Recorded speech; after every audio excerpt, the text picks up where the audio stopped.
IPL का एक और दिन और एक और थ्रिलर और नेल बाइटिंग मैच। क्या मैच हुआ है। मतलब केकेआर वर्सेस एलएसजी में अगर मैं बोलूं तो दोनों टीमों को पूरा पूरा मौका था मैच जीतने का।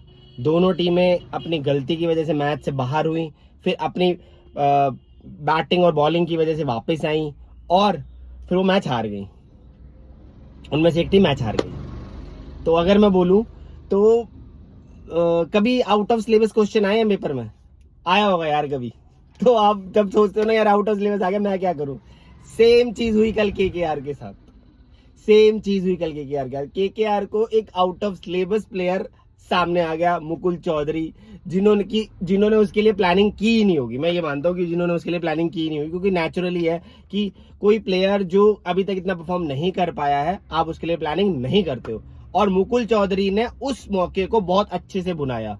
मतलब आपको अगर कोई मौका मिलता है और आप उसको नहीं बुना पाते वो आपकी गलती होती है, बट मुकुल चौधरी ने कल वो करके दिखाया जो एक जिसको कहते हैं ना, जिसको भूख होती है टॉप प्लेयर। आप लोग कहते रहते हैं कि मुझे मौका नहीं मिल रहा, मुझे मौका नहीं मिल रहा। मौका मिलता है बट परफॉर्म नहीं कर पाते। मुकुल चौधरी को वो मौका मिला और उसने वो परफॉर्म करके दिखाया और उसने दिखाया कि मैं बड़ी स्टेज का प्लेयर हूं, मैं फिनिशर हूं। आप जो फिनिशर की बात कर रहे हैं मैं आपके लिए हूं वो फिनिशर। एलएसजी को पूरा पूरा ध्यान होगा कि हाँ ये लड़का है जो हमारे लिए फिनिशर बन सकता है, इसीलिए उसको लोअर मिडिल ऑर्डर में रखा हुआ और फिनिशिंग के लिए टीम में रखा हुआ है। वो एक विकेट कीपर है, वो उसने खुद बोला है कि मैं एक विकेट कीपर हूं और मैं एमएस धोनी की तरह मैच को फिनिश करना चाहता हूं, और उन्होंने वो करके दिखाया। तो ये होती है तरीका। सबको मौका मिल रहा है बट आप परफॉर्म नहीं करोगे तो आप नहीं दिखोगे। उसने परफॉर्म किया और वो ऐसी सिचुएशन में परफॉर्म किया जहां पे मैच खत्म हो चुका था एलएसजी के लिए। आप बोलो 128 फॉर 7, आपको 4 ओवर में 55 रन चाहिए, मैच खत्म है आपके लिए और आपके साथ एक बॉलर खेल रहा है। तो आपको 55 रन, वो 55 रन आपको अकेले बनाने हैं और उसने वो 55 रन अकेले बनाए। उसमें वो 55 रन उसने अकेले बनाए, आवेश खान ने उसका साथ दिया बट उसने वो 55 रन अकेले बनाए, अकेले प्रॉपरली रन किए, प्रॉपर हिटिंग करी, प्रॉपर स्लॉग किया। तीनों उसने पूरी पूरी 6 बॉलें खेली, 5 बॉलें खेली और उसने सिक्सेस भी मारे। उसने ट्राई किया बाउंड्री क्लियर करने का और वो क्लियर कर पाया क्योंकि वो विल थी उसकी में कि वो मैं करके दिखाऊंगा। अगर मैं केकेआर बोलूं ये मैच कहां हारी है तो केकेआर ये मैच हारी है मिडिल ओवर्स में। हम बोलते हैं कि पावर प्ले इंपॉर्टेंट है, फिनिश इंपॉर्टेंट है, बट मिडिल ओवर भी बहुत इंपॉर्टेंट है। अगर किसी मैच का अगर आप बेस देखो तो वो उसका मिडिल ओवर है। आप पावर प्ले में 100 रन मार दो और उसके बाद आप मिडिल ओवर में 10 रन ही मारो या 15 रन ही मारो तो आप बराबर बात तो वहीं पहुंच जाएगी, फिर आप 170 180 बना पाओगे। तो मिडिल ओवर एक ऐसा फेज है जो आप, अगर पावर प्ले नींव है तो मिडिल ओवर उसको खड़ा करता है, स्ट्रक्चर है वो, और फिनिशिंग टच देते हो आप लास्ट ओवर्स में।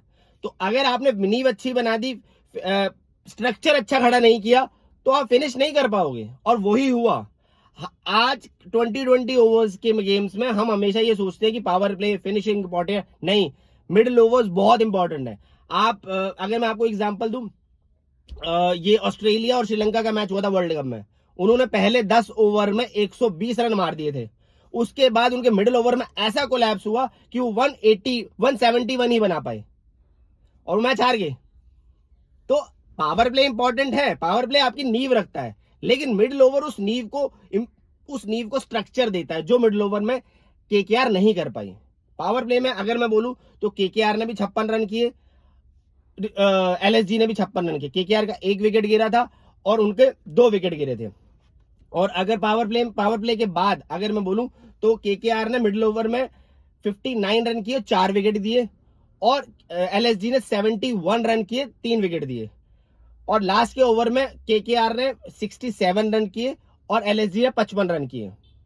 तो डिफरेंस बताऊं, अगर केकेआर के 10 ओवर में 98 फॉर 2 थे, उसके बाद उन्होंने अगले 5 ओवर में सिर्फ 17 रन किए हैं, सिर्फ 17 रन किए। ये तो भला हो कैमरून ग्रीन और पावल का, जिन्होंने थोड़ी सी इनिंग खेल दी। अगर मैं बैटिंग की बात करूं तो अजिंक्य रैना ने 41 रन किए 24 बॉलों पे, 4 चौके और 2 छक्के।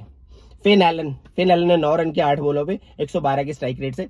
बट फिन एलन का वो वाला जो कैच पकड़ा गया था, अगर मैं उसकी बात करूं तो फिन एलन का कैच कंट्रोवर्शियल था। मुझे भी लग रहा है कि दिग्विजय राठी का पैर बॉल पे लग गया था, यानी बाउंड्री पे लग गया था। मुझे भी लग रहा है ये चीज, बट अंपायर्स ने देखा लास्ट डिसीजन अंपायर का होता है और हम अंपायर के डिसीजन के साथ जाएंगे। बट मेरी अगर पॉइंट ऑफ व्यू लिया जाए तो दिग्वेश राठी का पैर लग गया था और वो छक्का था। तो अब ये कंट्रोवर्सी है, एलएसजी के फैंस बोल रहे हैं कि नहीं लगा था, नहीं लगा था, केकेआर के फैन बोल रहे हैं लग गया था। तो ये कंट्रोवर्शियल है, आप ये देख के बता सकते हैं, बट अंपायर का डिसीजन आउट था तो आउट था। उसके बाद रघुवंशी ने भी अच्छी बैटिंग की, 45 रन किए, 33 बॉलों 5 चौके 2 छक्के। कैमरून ग्रीन ने 32 रन किए, 24 बॉलों पे 3 छक्के 3 चौके और 1 छक्का। रोहमन पावल ने 39 रन किए, 24 बॉलों में 4 चौके 2 छक्के। तो अगर इन शॉर्ट अगर मैं बोलूं तो बैटिंग डिसेंट बैटिंग करी है, लेकिन उन्होंने बैटिंग में जो चीज होनी चाहिए थी वो चीज वो नहीं कर पाए। आप 10 ओवर में 98 बना रहे हो और उसके बाद आप 181 तक ही पहुंच पा रहे हो, तो इट मीन्स आपका मिडिल ऑर्डर यानी जो मिडिल फेज है वो आपने अच्छा नहीं खेला, और वही हुआ जिसकी वजह से वो 181 तक पहुंच पाए। नहीं तो जब आप 98 फॉर 1-2 थे तो ऐसा लग रहा था कि आप 200 200 210 तक पहुंचने चाहिए, which is a good score in Kolkata wicket. इसके बाद एलएसजी ने स्टार्ट किया, एलएसजी का स्टार्ट बहुत अच्छा हुआ, 3 ओवर में उन्होंने 30 रन बना दिए थे। फिर एड्रिन मार्करम ने एक शॉट खेला जो टॉप एज लगा और बाउंड्री पे वो कैच हो गया। उसके बाद मिचेल मार्शल भी आउट हुए। अगर मैं बोलूं तो केकेआर के बॉलर्स ने मिडल ओवर्स में 3 ओवर के बाद बहुत अच्छी बॉलिंग करी। उनको समझ आ गया था कि इस विकेट पे अगर आप तेज कटर्स मारोगे बाउंसर कटर्स करोगे तो डेफिनेटली आपको हेल्प मिलेगी, और वही किया। वैभव बरोड़ा ने एक ही ओवर में मिचेल मार्श और एड्रिन मार्करम को आउट कर दिया, वो भी एक कटर मार के, बाउंसर कटर मारा जो टॉप एज लगा। एड्रिन मार्करम का जो बाउंड्री पे कैच हुआ और पुल करते हुए बॉल में ग्लव ले गया मिचेल मार्श का और विकेट कीपर का कैच हो गया। ऋषभ कैमरून ग्रीन ने एक ही ओवर किया पहला, मतलब पावर प्ले के बाद, और उसमें एक बहुत बड़ा इंपॉर्टेंट विकेट लिया उन्होंने ऋषभ पंत का। कैमरून ग्रीन के लिए बहुत ज्यादा क्रिटिसिज्म हो रहा था कि 25 करोड़ का प्लेयर है, ना तो बैटिंग कर पा रहा है ना बॉलिंग कर पा रहा है, बॉलिंग में आप कुछ कर नहीं पा रहे हो, सिर्फ फील्डिंग के लिए वो आया है। तो कल उनको वो बॉलिंग करवाई गई और उस बॉलिंग से उन्होंने प्रूव किया। कल उन्होंने रन भी किया और बॉलिंग में एक इंपॉर्टेंट विकेट भी लिया, विच इज ऋषभ पंत को भी उन्होंने स्लोअर बाउंसर कटर मारा और जो टॉप एज लग के कैच पकड़ लिया। उसके बाद निकोलस पूरन को कार्तिक त्यागी ने वो कटर बाउंसर मारा जो टॉप एज लग के कैच हुआ। तो उनके 4 टॉप बैट्समैन को उन्होंने आउट कर लिया था। उसके बाद आयुष बदौनी ने 54 रन किए, 34 बॉलों में 7 चौके और 2 छक्के, 158 के स्ट्राइक रेट। उसके बाद अब्दुल समद भी जल्दी आउट हो गए। उसके बाद आए मुकुल चौधरी। अगर जब बैटिंग करने आए थे तो जब मोहम्मद शमी आउट हुए थे 128 फॉर 7 हो गया था, तब मुकुल चौधरी 6 रन पे थे। अगर मैं बोलूं 2 रन पे थे।